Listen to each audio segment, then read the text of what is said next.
you ever looked up and thought, oh my God, where's the time gone?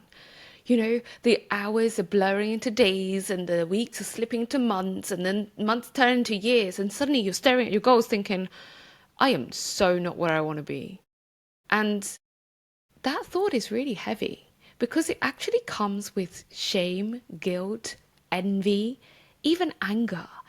Oh my God, Michelle's done that, Jenny's there, Claire's done that, Alex is doing this, Chris, etc., etc. And it makes you feel like you're wasted time, you've wasted your life, or worse, like you're already a failure. But here's the truth. Not being where you want to be right now doesn't mean that you're behind. It just means that there's something deeper that's actually holding you back. And in this video, I'm going to be unpacking why ambitious women stay stuck even if they're doing all the right things, and how you can actually reset so your next chapter feels meaningful. You ready? Let's go.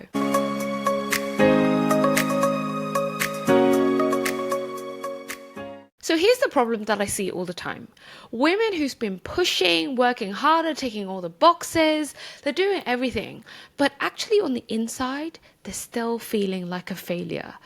And this pressure that they've put on themselves, or maybe someone else external has put on them, builds up over time into the story that says, if I'm not there yet, maybe I'm never going to get there. Maybe I'm not destined to be there. Maybe, etc., etc., etc. And that story does not motivate. It actually paralyzes. So you stop taking aligned action, you hide, you procrastinate, and the cycle repeats itself.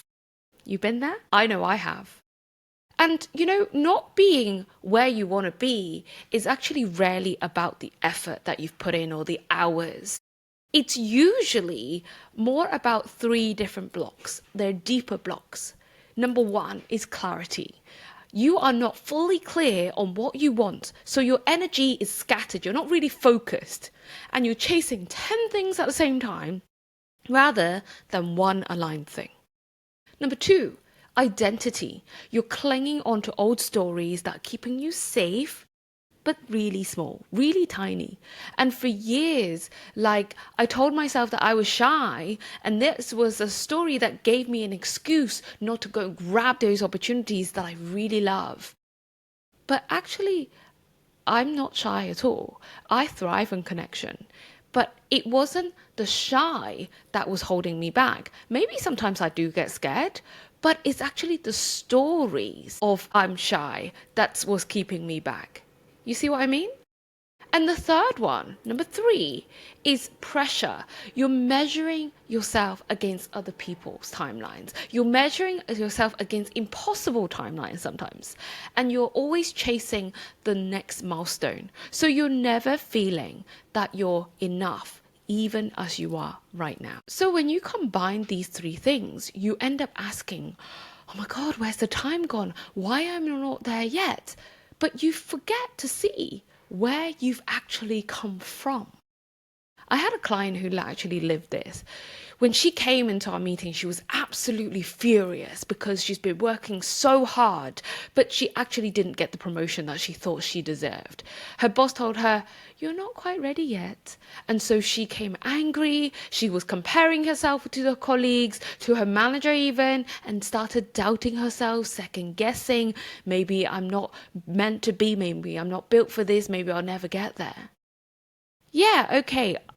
There might have been skills that needed to build, like technical skills, but actually the bigger blocker was identity.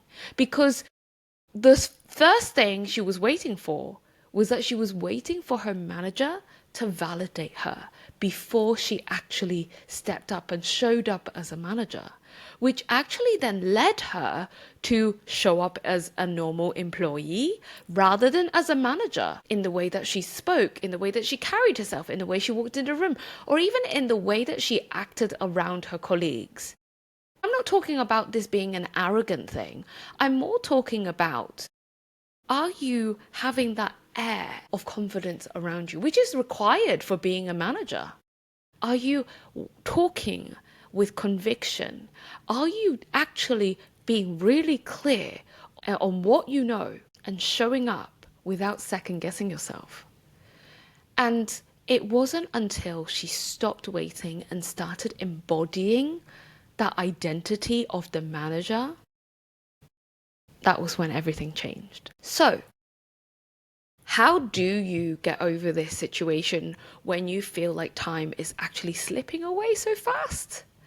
Well, this is the framework that I actually teach my clients and I want to share with you today.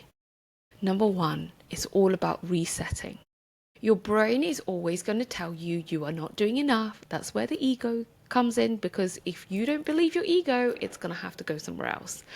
And you can actually counteract your ego and counteract your brain, which is keeping you safe, by writing down every single win that you've come across in the day, big and small. And when you see that list and you start celebrating yourself about that list, for that list, you're going to realize that you're so much further along than you think. Number two is release. Just ask yourself, what story or stories am I holding on to that no longer fits me? For me, it was I'm shy. For my clients, it was waiting for validation. I can't act as the manager, or I can't be the manager until my boss says so. And for you, it might be I'm not ready, I'm not qualified, it's not time, I have to wait until this happens. When this happens, I will then. So until you let go of that story, you're going to keep proving it true. So what story are you holding on to that no longer fits? And the third part of the framework is reset. This is not about rewriting your entire life. This is about this one aligned step, just one that you're going to actually do. So resetting your mindset. So going from this was the story that I was holding to this is my new story that I'm going to hold for myself, and then taking action based on that. Doing something every single day, one little micro step at a time, and that's when you will actually start going to see progress, when you put all those three together: reflect, release, and reset. And if you actually want to journal about it, you can try this tonight. And if you want to journal about this, you can try this out.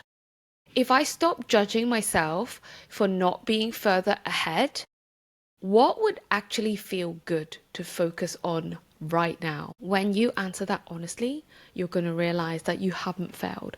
It's not that you've wasted time.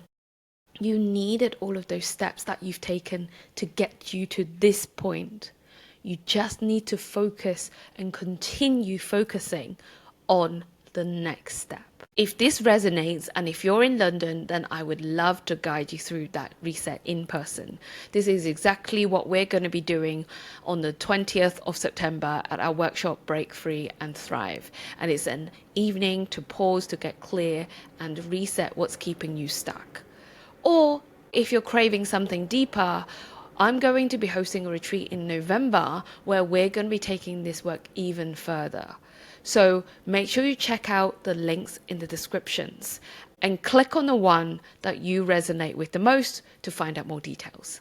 If you're ready to stop asking, why am I not there yet? And actually finally step into clarity and momentum, then make sure you check out the description. And of course, don't forget to like this video, to subscribe to my channel, and share it with someone who actually needs this reminder today. Thank you for watching, and I'll see you again next time. Bye for now.